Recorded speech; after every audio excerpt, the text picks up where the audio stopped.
The Open World。どうも、ババキルダでございます。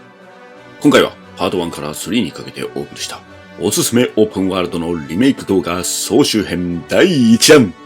広大な世界をもう一度。それでは行きます。It's Showtime!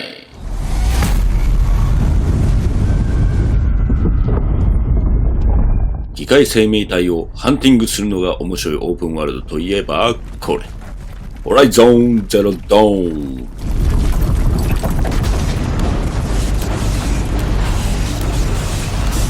本作は弓を用いたステルスハンティングをメインに対象の部位を破壊したり、特殊なトラップ武器を使って敵を攻撃するのがとても面白いゲームで、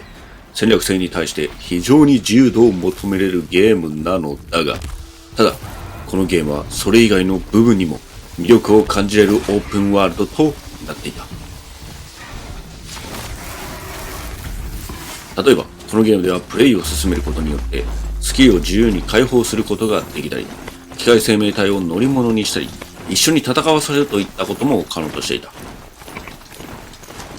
もちろんその分プレイヤースキルが求められるゲーム性ではあるので、そこのところは注意が必要だ。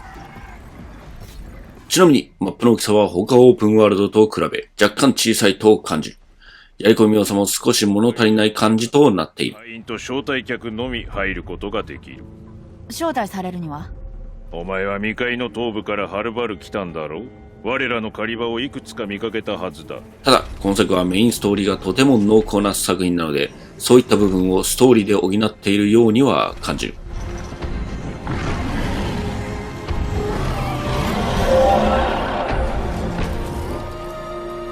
個人的にはやり込み部分に関して残念だと思うところが少しあるが、ストーリーや映像、戦略性の部分は他オープンワールドにはない魅力を感じる。モンハンとはまた違った楽しみを感じたい人、もしくは緊張感あるハンティングを楽しみたい人はぜひプレイしてみて。どうしたんだい？寒いのは嫌い？今日はお出かけだ。私たちは儀式を行うんだよ。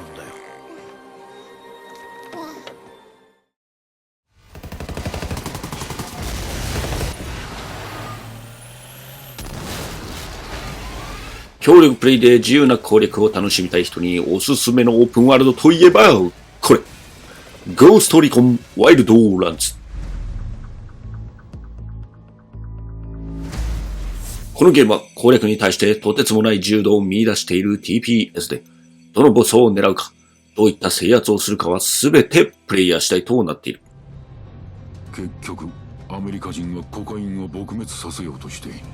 史上類を見ないコカイン生産者を生み出した。またこのゲームでは戦略性にも幅広い自由度を用意してくれている。最大4人での協力プレイはもちろん、ソロでステルスを楽しむのもありだし、そしてその際にドローンを活用したり敵を尋問にかけるといったこともこのゲームではできるのだ。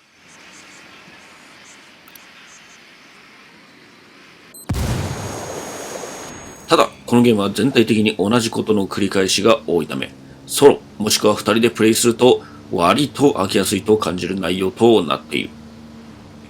個人的にはフレンド3人以上で遊ばない限りはプレイしない方がいいと思うゲーム。共同プレイが好きな人はぜひプレイしてみて。そいつらを始末する方法もあなたに任せる。頭脳を働かせ、敵の動きと策略を見抜き排除して。Now, you listen here. If you think you can cram your agenda past Congress, you are in for a rude awakening. 大統領になってオープンワールドを自由に駆け巡れるバカゲといえばこれしかない。Saints Row 4 Reacted。本作は超高速ダッシュに特大ジャンプ、それに付け加えサイコキネシスまである、もう何でもありな TPS。用意されている武器や乗り物もオーソドックスなものから変なものまで、とにかくおバカで新鮮。しかもそれに付け加えカスタマイズの機能もとても充実しているため、非常に自由度の高いオープンワールドを実現していた。ただし、今作は PS3 から移植されたゲームなので、グラフィックやボリュームが少し残念なものとなっている。個人的には SF 寄りな GTA といった感じで、とてつもなく楽しめた作品。ふざけたノリに抵抗がない人は、ぜひやってみてほしい。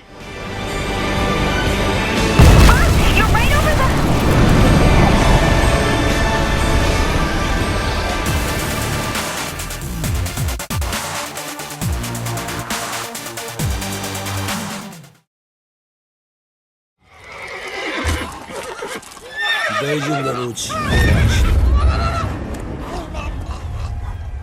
アダルトなファンタジー世界を冒険したいなら、このゲームは欠かせない。ウィッチャー3。砦のそばなのにフォークテイルだ。駆除をサボってる奴がいるな。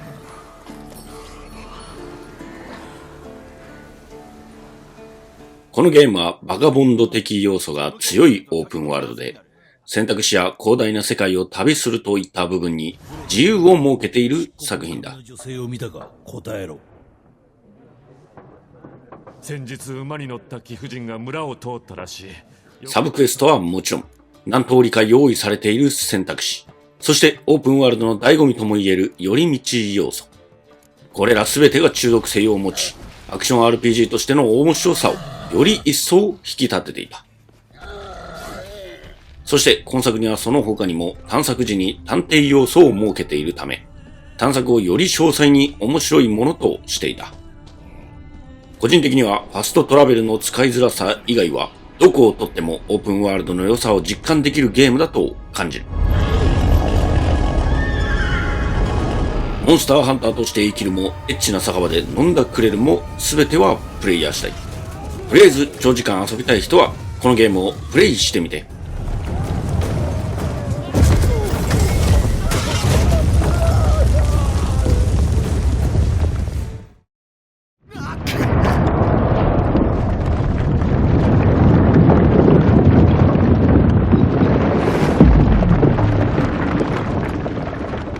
オープンワールドの FF をプレイしたいならこれしかない。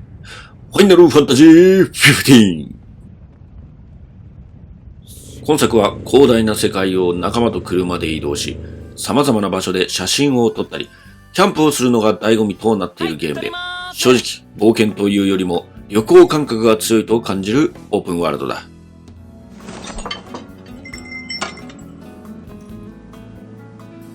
戦闘もカメラワークが少し残念だったり、癖が若干強いため、人によっては合わない。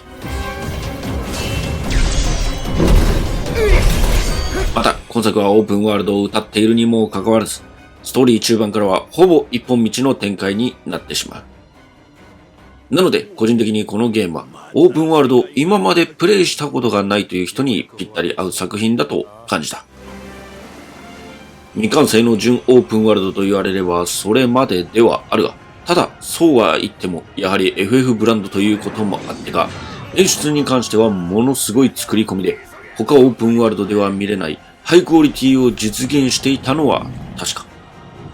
販売予定だったダウンロードコンテンツが中止になったり、全体的に中途半端な作りが目立ったのは事実だが、オープンワールド未経験者にはちょうどいいと思うので、気になる人はぜひプレイしてみてほしい。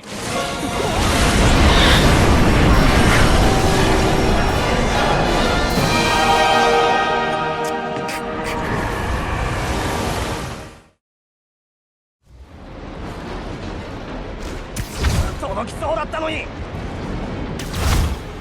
もっとゆっくり押して。マーベルスパイダーマンとなってニューヨークをギュンギュン飛び荒れる作品といえばこれ、マーベルスパイダーマン。大丈夫？ああ、平気だ。そうか、よかった。このゲームは全ての行動に対してプレイヤーにメリットを与えてくれる。フィールドをトリッキーに飛び回るだけで経験値を手に入れることができたり、収集物をコレクトしていけば、いろいろなアップグレードやスーツなどが手に入るようになる。オープンワールドに用意されているコレクト要素は基本、集めるのが面倒だったりするが、このゲームの場合はむしろ集めたくなるから不思議だ。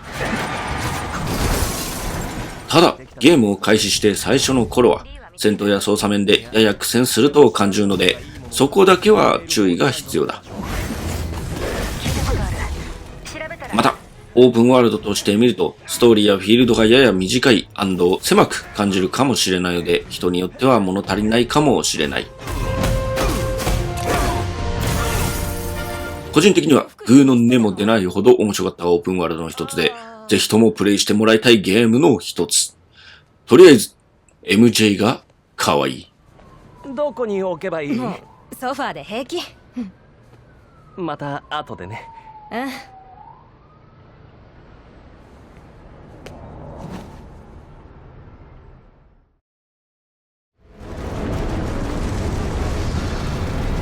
指輪物語のオープンワールドはダークながらも面白かった。シャドウ・オブ・ウォー。今作は前作シャドウ・オブ・モルドールにあった良い部分、ステルスシステムや敵の洗脳、戦闘部分をしっかりと引き継ぎ、前作はおろか他オープンワールドにはない大舞台を作って戦争を起こすというシステムを生み出した。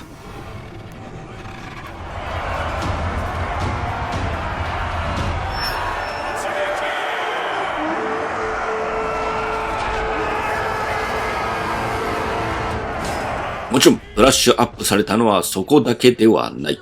前作よりもはるかに大きくなった新舞台、濃厚になったストーリー。どこをとっても今作は前作をはるかに勝る勢いとなっていた。ただ、このゲームは他オープンワールドと比べると結構単調な部分も目立つため、じっくり寄り道などをしながらプレイしたいという人には向いていないのかもしれない。個人的には戦闘もシステムも大好きなオープンワールド。前作を未プレイでも楽しめるので、気になる人はプレイしてみてほしい。どこにいる？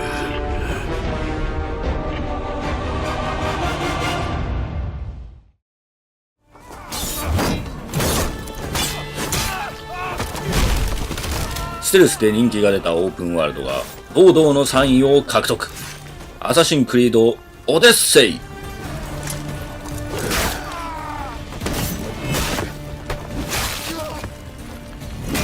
紀元前を舞台に家族をバラバラにした巨大な謎の組織と戦うことがメインとなる今作。ゲーム中には様々な歴史上の人物が登場し、ストーリーに密接に関わってくる。もしそうなら自らが正しく相手もそうであるよう願うことも、ソファネスのようなものに機会を与えず危険を冒さないということもできる。一体悪霊は善行を変えられるだろうか。その逆は可能なのか。戦闘はステルスを用いることはもちろんだが、腕に自信があるのなら敵拠点に一気に攻め入るというスタイルも楽しめる。装備関係がレア度の高い装備を集める以外、あまり面白みを感じないものとなっているが、見た目装備の要素は種類も豊富で面白かった。朝栗でおなじみになってきた海上戦はより一層パワーアップ。爽快感はもちろんカスタマイズなどのやり込みに力を入れていると感じた。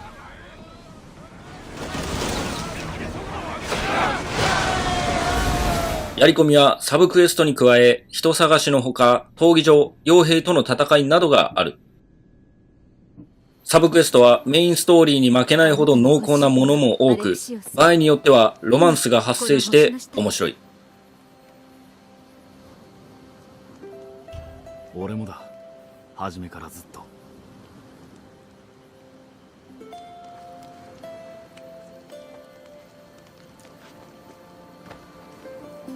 個人的には今までプレイしたオープンワールドの中で最もマップが広いと感じる作品。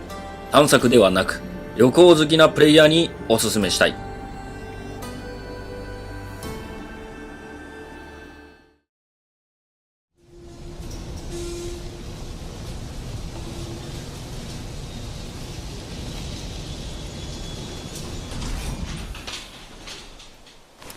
リクエスト数第2位は広範な世界でおなじみのオープンワールド。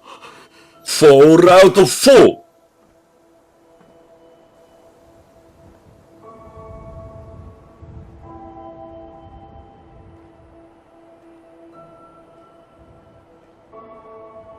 の換算的な世界で4つの勢力を軸にストーリーが進む今作。世の中を良くするために入隊し、そして良くなったんだが、全てはバラバラになった。プレイヤーはそんな中で自身の息子をさらった人間を探す旅に出る。最終的にはいずれかの勢力に入らなければならないため、自由度が少し欠けるようには感じるが、様々なシチュエーションを楽しめるといった自由度はあると感じる。戦闘は前作からおなじみ。バッツシステムをメインに自由度の高いバトルを楽しめる。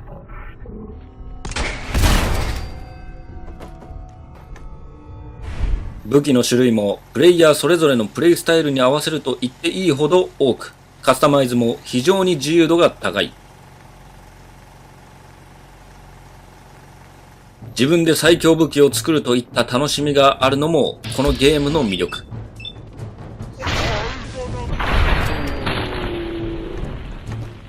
ちなみに今作ではパワーアーマーのカスタマイズも可能となっている。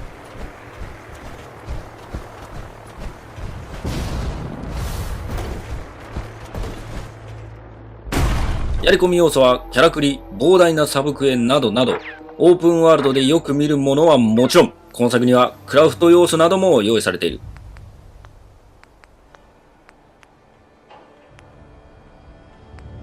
数ある拠点に施設を建てたり、住人を呼び入れてショップを経営させるといった要素は、時間を忘れてしまうほど楽しい。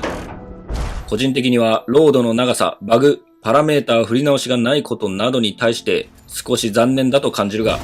自由度の高さや世界観はとても素晴らしいと感じる。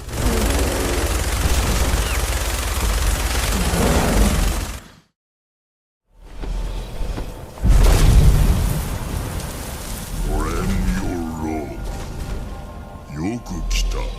ウンドニーク。私はパーサーナックスだ。栄えある1位を獲得したオープンワールドはこちら、スカイリム。竜の力を得たプレイヤーがドラゴンを倒すといった王道のストーリーを展開する今作。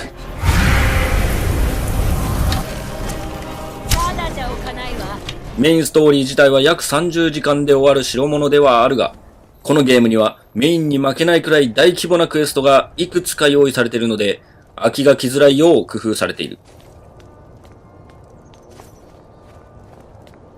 戦闘は単調であり、戦略性に欠ける部分はあるが、プレイスタイルの組み合わせは非常に自由度が高く、プレイヤーの思うがままに戦える。脳筋、魔術師などのオーソドックスなものはもちろん、二刀流、魔法戦士などのスタイルも可能となっている。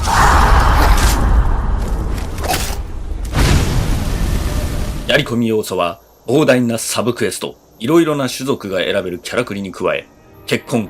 一軒家を手に入れる、養子をもらうなどの第二の人生を歩めるやり込み、そして様々な能力の熟練度を上げるといったやり込みなども用意されている。ただし、フォールアウトのようなカスタマイズ関係のやり込みは乏しいと感じる。個人的にはどのオープンワールドよりもダンジョン内などを広く作っていると感じるので、探索がとにかく好きな人におすすめしたい。ということで今回はここまで。次はパート4。それではまた。